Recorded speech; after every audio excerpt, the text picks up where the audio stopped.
ตอนนี้เราก็จะเข้าไปในเวทีเดินเนาะได้เดินเนาะ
คนรวนร้ายเนาะ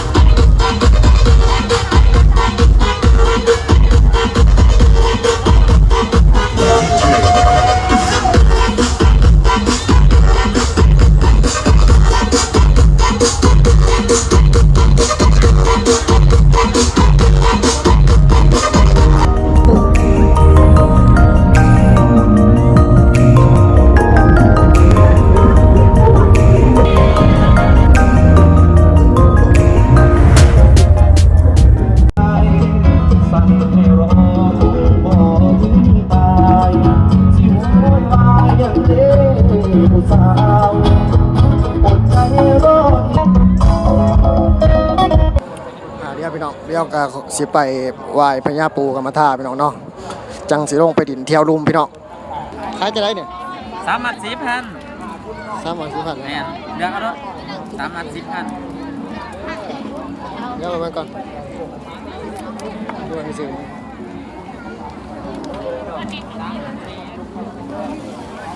ขายจะได้เนี่ย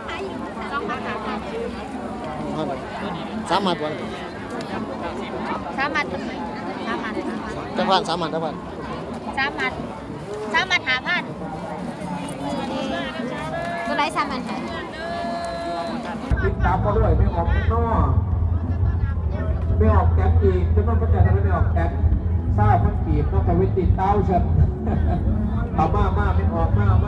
ขอบคุณน้องคุณสมน้ำคันถ้าคุณจะเรียนหนาเสาเด้อจะได้พวกคุณเสาขึ้นหน้าคำวิตตาเลยถ้าคุณเรียนหนาสิ้นตะชมจะได้พวกหน่อยแม่นมทุกข้างเสาเลยนะวิตตาเนาะเอาบนน้องคุณสมน้ำคันพอไม่ออกจะเล่นพ่อเด้ย่างแต่จะเล่นพ่อไปวางแกนทั้งหมดเด้อเอาซื้อจะได้พอไม่ออกเอาของดีมาแจกทางเชิงคนที่ของดีแจกคนที่อยากได้ของดี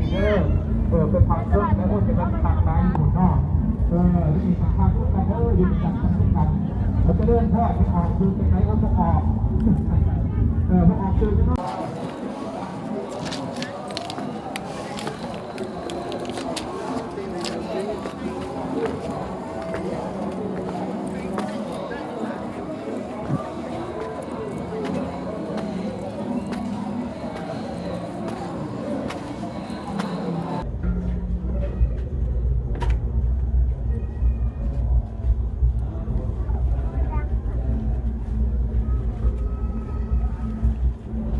เ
ว่าเพิ่นก็สักการะบูชาเนาะ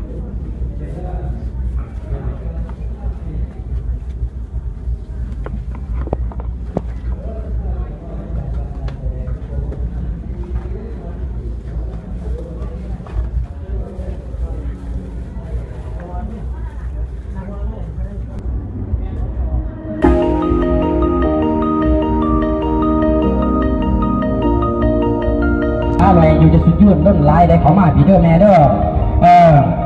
เอาบอกซื้อบอกเสียงอีเมลคอยบอกซื้อบอกเสียงมาบ้านสะเคอัตตปื้อจะน้อไม่ออกน้อมาแม่นบอกเฮ้ยคิดว่าบัดสะเคอัตตปื้อบ้านสะเคเขาเองบริจาคปัจจัยเศร้าพังกีสาธุอนุโมทนาสาธุการบุญคำบุญชั่วก็ให้เป็นท่านเกี่ยวท่านติดตัวไม่ออกเด้อให้จำมันจะลื่นทำนาพุ่นล้างเรื่องเงินเด้อท่านมาแล้วเศร้าข้างไหนครับจะให้เจ้าหอยเจ้าคดีพูดเด้อต่อมาจะออกไม่ออกให้รุ่นไหนจึงมาเพื่อรุ่นไหนจึงมาจวบยอดบ่ให้ย้อยให้กับยอดแม่เอ้ยเราทำไว้เดี๋ยวแล้วมือฉันอยู่บนเทิงอีใดเฮ็ดยังยาวเลยเด้อมือยาวนี่สาวเอาได้ไม่ออกได้เขามาท่านหน่อยกับบ่ได้บ้าท่านไร้กับบ่ได้ติ๊กบ่ติ๊กเขาเปลือกบ่เลือกเขาสารเนาะมาซื้อจังไหนโยมแม่บอกซื้อบอกเสียงมาเสียงเลี้ยงน้ำเจ้าซื้อจังไหน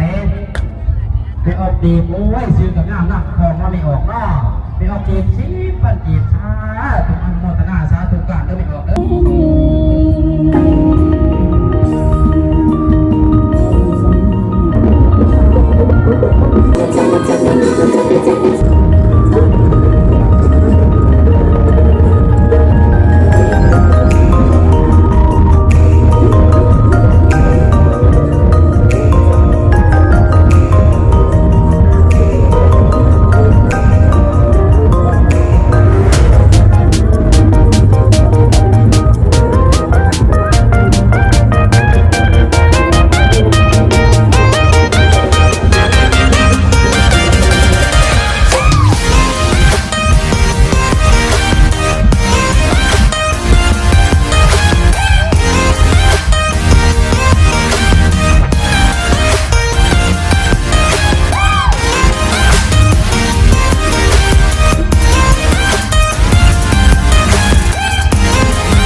พี่น้องตอนนี้ก็คือว่าทางรถติดนะพี่น้องเนาะก็คือว่ารถติดทางหน้า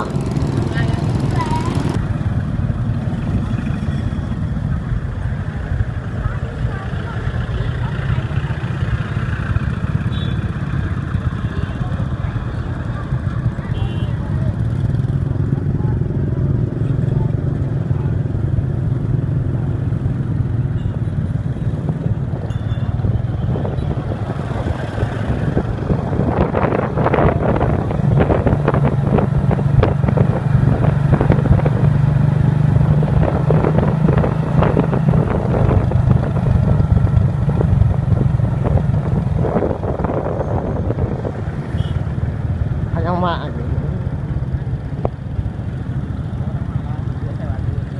12 โมงยังมาอยู่บ่ายโมง